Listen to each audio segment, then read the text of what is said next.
My topic today is backyard black raspberry production. My email is up there. If you have questions you think of later, feel free to email me. I also have a Facebook page for the horticulture program over here. You can log into that, check that out as well.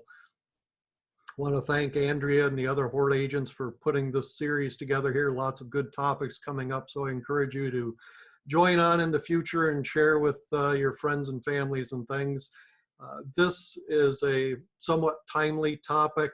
The reason I picked this topic, I'll tell you right now, black raspberries are not my favorite fruit to grow, but for a homeowner, they're one of the easier fruits to grow.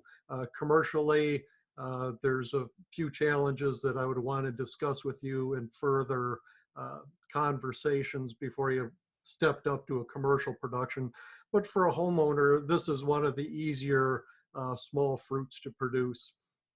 And so I thought that this would be appropriate as people are thinking now about producing more of their own fruit, vegetables at home. This would be one that most people could have success with fairly easily.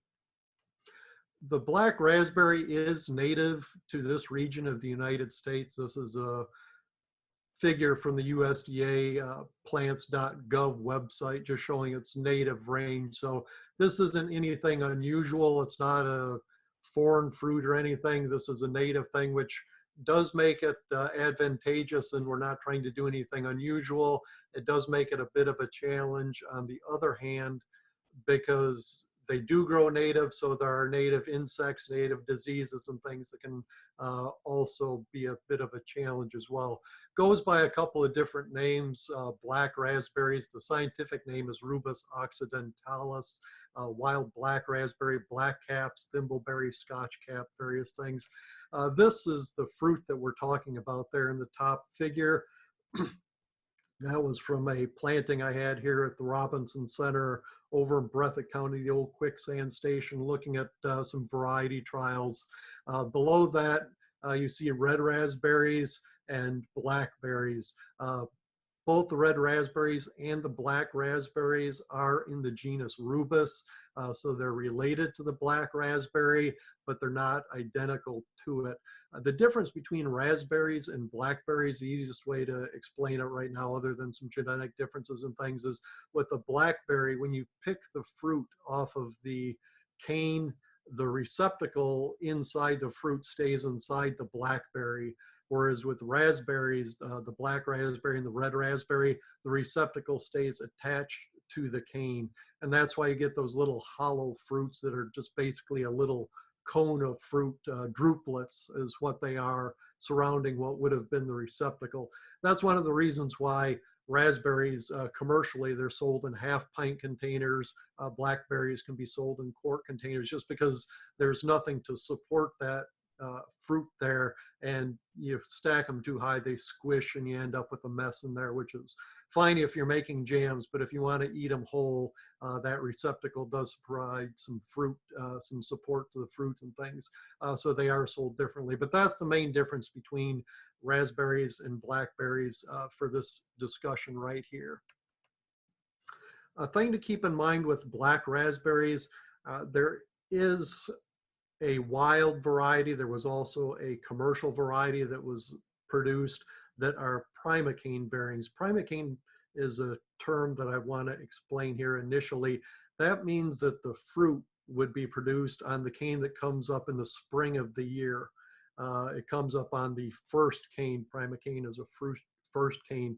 Floricane, like you see in my slide there, that's a second year cane. What happens is with a floricane, it comes up the first year in the spring as a primocane.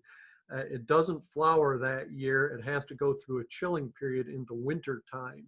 And then during the winter time, it undergoes some transition. The floral buds form, and then the following spring, it flowers and produces fruit. And so it bears fruit on the 2-year-old wood, not the 1-year-old wood, like primocane bearing. If you're familiar with the ever-bearing red raspberries or some of the newer primocane bearing blackberries, they produce fruit on that 1-year-old wood.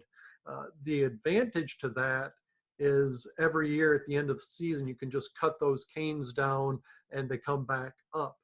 So there's a much simpler pruning process involved with that. With the Floricane production, like your standard blackberries, your summer bearing red raspberries, or your traditional black raspberries, most of those are Floricane bearing. So there's more elaborate pruning that's involved.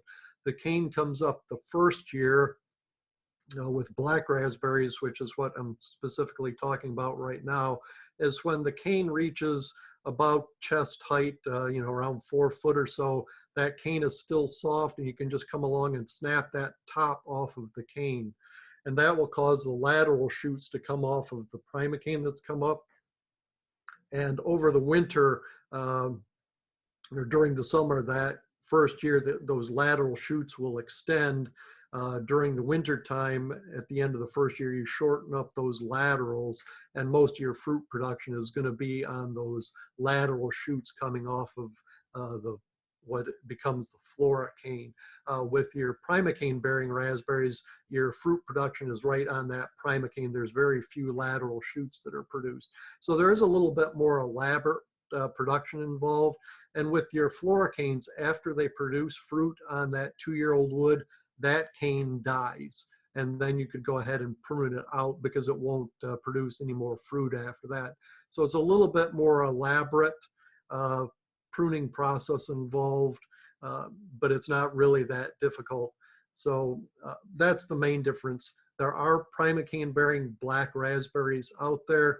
And one of the reasons that I'm going to get into why I like the black raspberries is because they're early producing fruit early in June and things. This is the problem. I mean, I really like red raspberries. I like blackberries as well. But a few years ago, half dozen years or so, this new insect, Drosophila suzukii, the spotted wing Drosophila, came into Kentucky. It's an Asian pest that's come over. We had native fruit flies in Kentucky. If you ever left a cantaloupe sitting out on the counter too long, or a watermelon or something, you would see fruit flies buzzing around your overripe fruit. This is an imported pest. And this picture, there's a couple of links there that will tell you more about that from the Department of Entomology. That's where this picture and a couple of other pictures coming up come from, are from those entomology fact sheets on those websites. But this is the spotted wing Drosophila.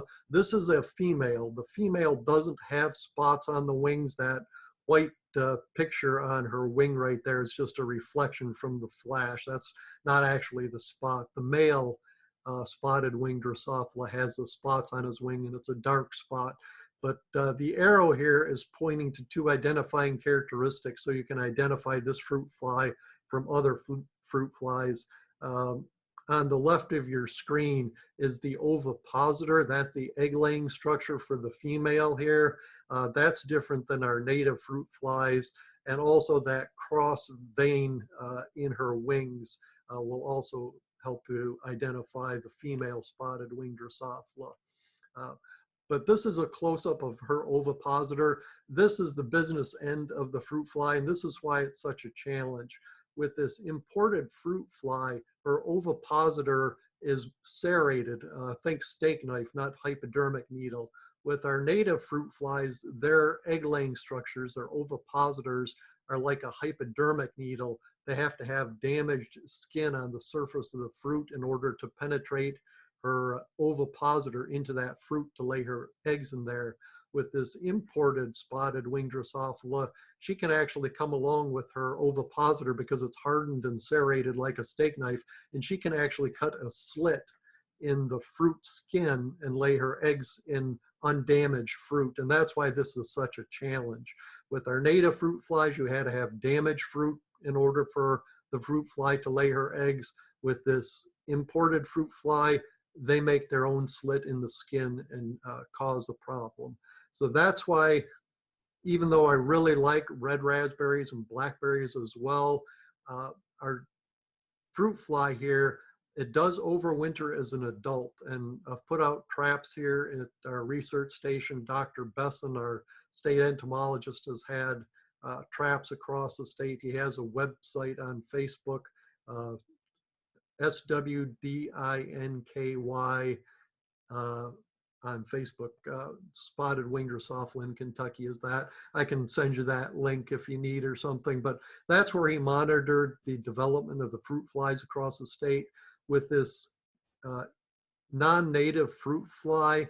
Even though they overwinter as adults, I usually didn't trap any of them in my traps until the last week in June or the first week in July. So they're out there, but their population isn't large enough that it reaches a significant economic threshold that they're infesting the fruit in large numbers.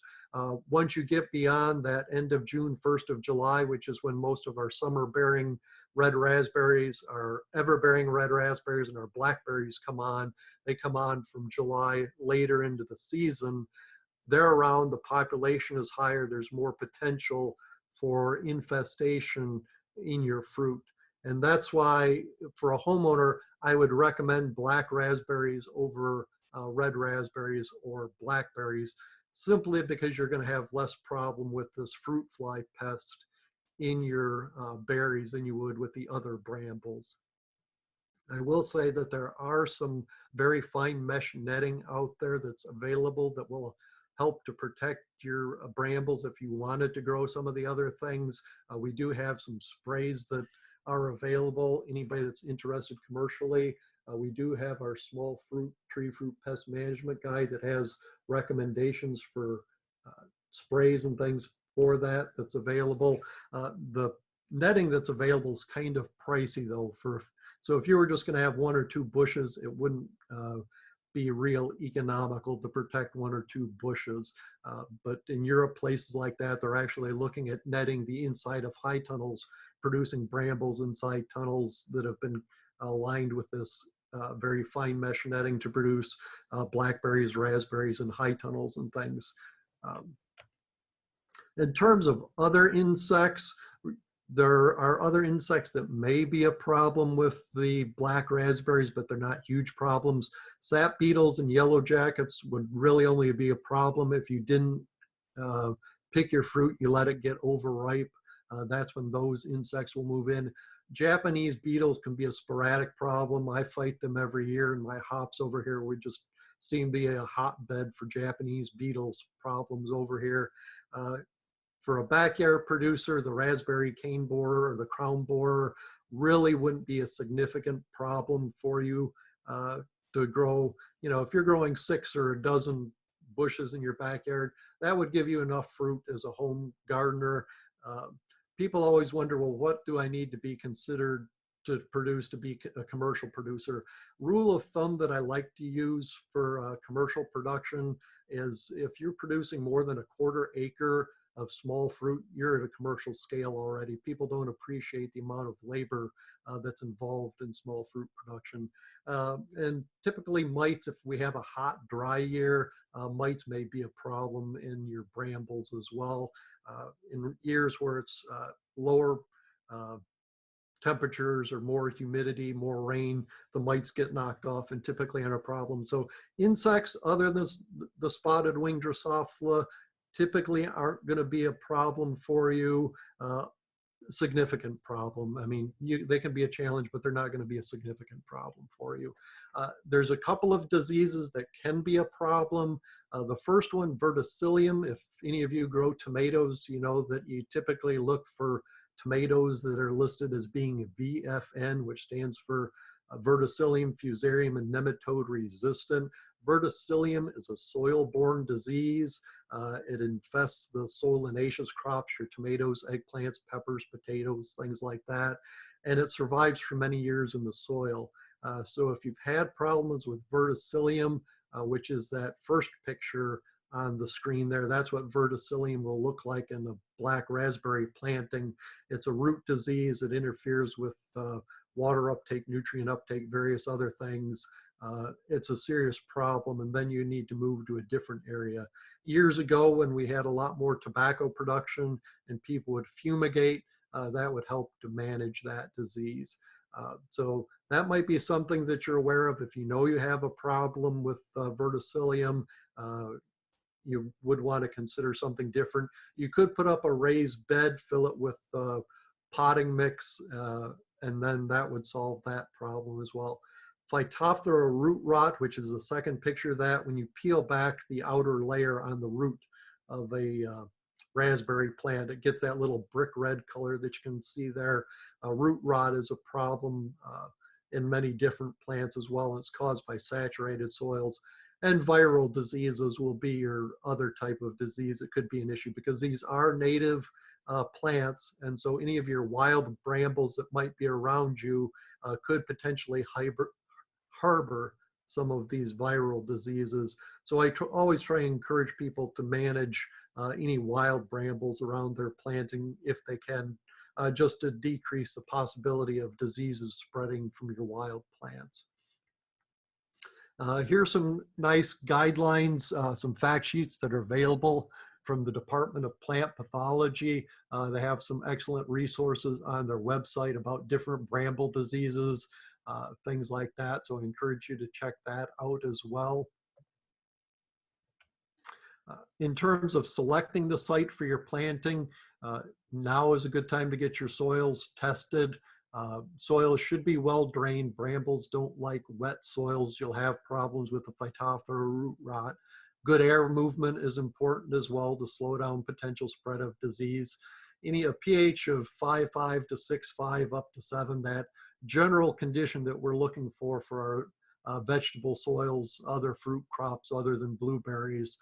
Just that slightly acid soil, that's ideal for bramble production. 2 to 4% organic matter would be real nice. I've yet to see any significant amounts of soil samples in Kentucky that have up to 4% organic matter. Most of our soils in Kentucky are low in organic matter, so if you have time, you didn't want to plant this year, you just wanted to develop your site, get it ready, make sure your soils are in good shape in terms of pH and nutrients.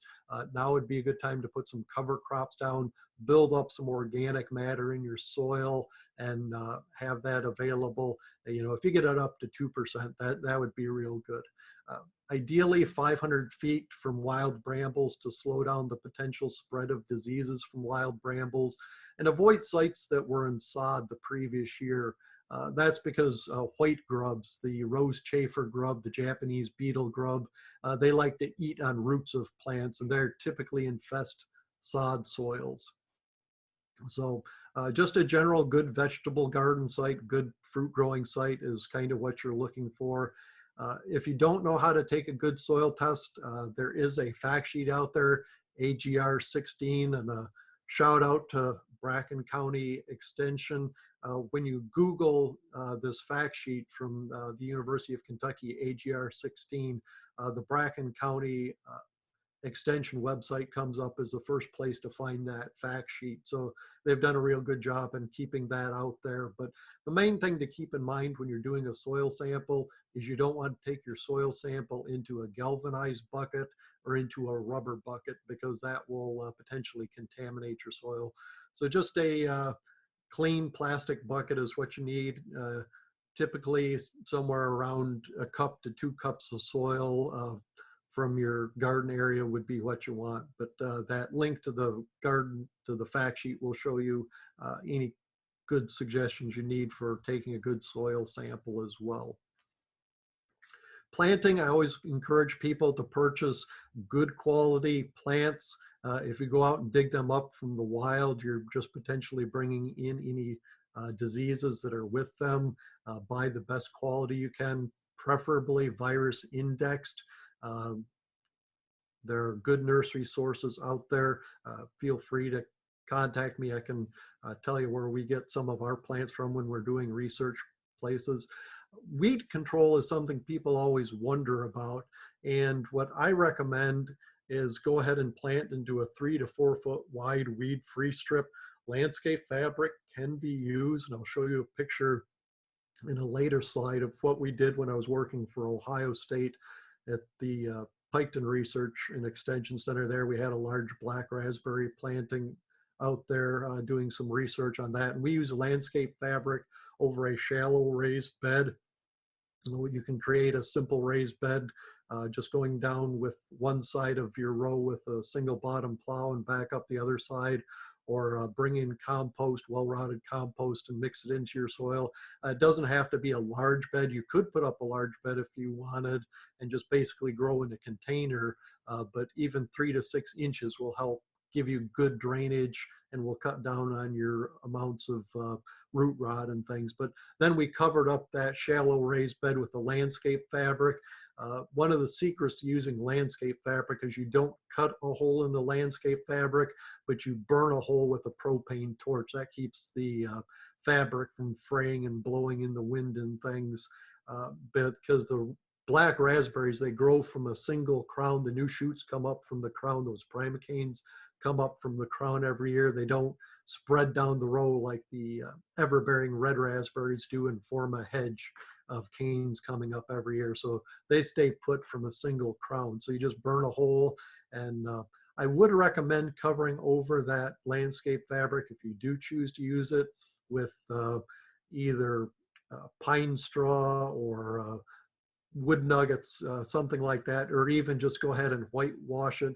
Because what we found with our research there is because brambles are fairly shallow rooted, in the areas where we were using the landscape fabric, it was impacting the growth of the plant slightly because it would warm up quickly. You have a black fabric that absorbs heat and shallow roots, and so that was somewhat impacting a little bit the growth of the plants as well. So just put a little something over top of it to help keep those roots a little bit cooler in July and August, and that will certainly help the growth of your plants as well.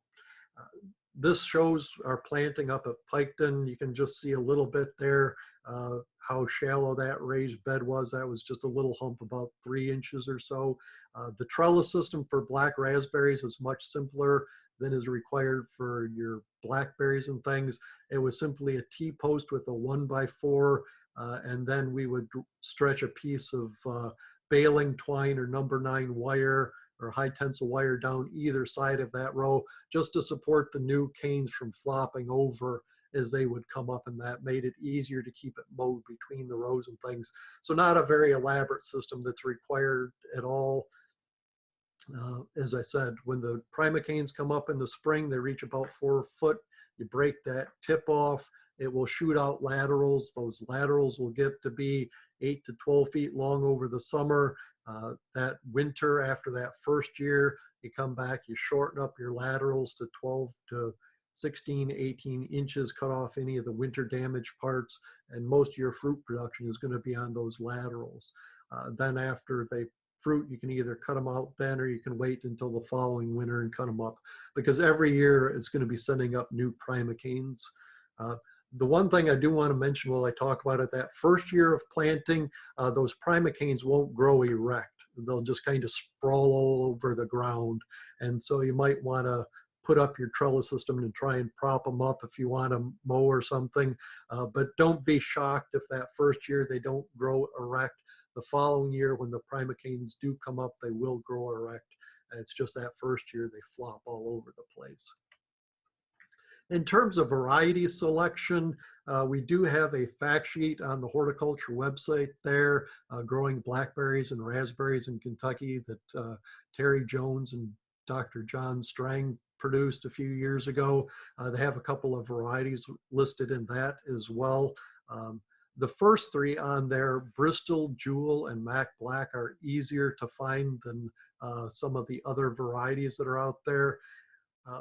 When you eat an apple, you can tell the difference between a Granny Smith, a Gala, and a Honeycrisp.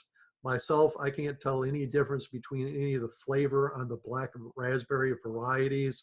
I will tell you the one that I would pick out of any of them that are available out there is I would pick Jewel. It's about a third larger than Bristol or Mac Black. Bristol would be your first variety that's commercially available that is produced, but the berries are a little bit smaller than Jewel, and there's also a potential from damage with a late frost. Jewel is mid-season. It's done production, at least here in Breathitt County, before the spotted Wing Drosophila becomes an issue. They're a good-sized berry. After Jewel, Mac Black comes on about a week after Jewel. That's late season, and you're potentially getting into the time when the spotted Wing Drosophila could become an issue in your fruit. And then Munger and Allen are also very late season varieties when you could very well have problems with things. Black raspberry is an interesting crop. Most of it commercially produced is actually produced in the Pacific Northwest. Here in the East, it's used for fresh consumption. The production in the Pacific Northwest is for processing and things. But there's lots of varieties out there. There was a publication put out from the New York State Ag Experiment Station in Geneva on the Finger Lakes there in 1925, Small Fruits of New York, that had over 252 varieties named. There were some Primocane varieties named out there. One of the things that we were really interested in a few years ago when I was at Ohio State is looking at some of these Primocane production things. We were trying to extend the season, reduce the pruning labor that was involved. We wanted to just be able to mow them off every year like the ever-bearing red raspberries. But again, that was before the spotted wing Drosophila came on, because with your ever-bearing production, it's a longer season until your fruit is produced, because that cane has to come up, produce the floral buds, flower, and then produce fruit. So your ever-bearing red raspberries are late season. Your Primocane-bearing blackberries are late season. Your Primocane-bearing black raspberries would also be late season.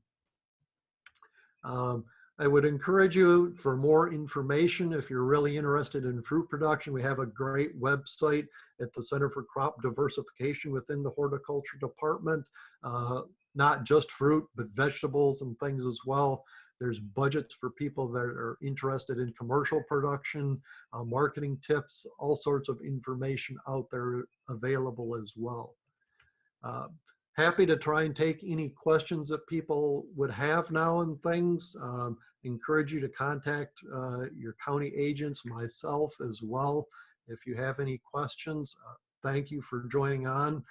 And again, please share these webinars with your friends and family, anybody that might potentially be interested. We're trying to do things in a different manner with the situation that's out there, but we're still here and working hard for you. Just a shout out to the agents for doing such a great job and pulling all this together.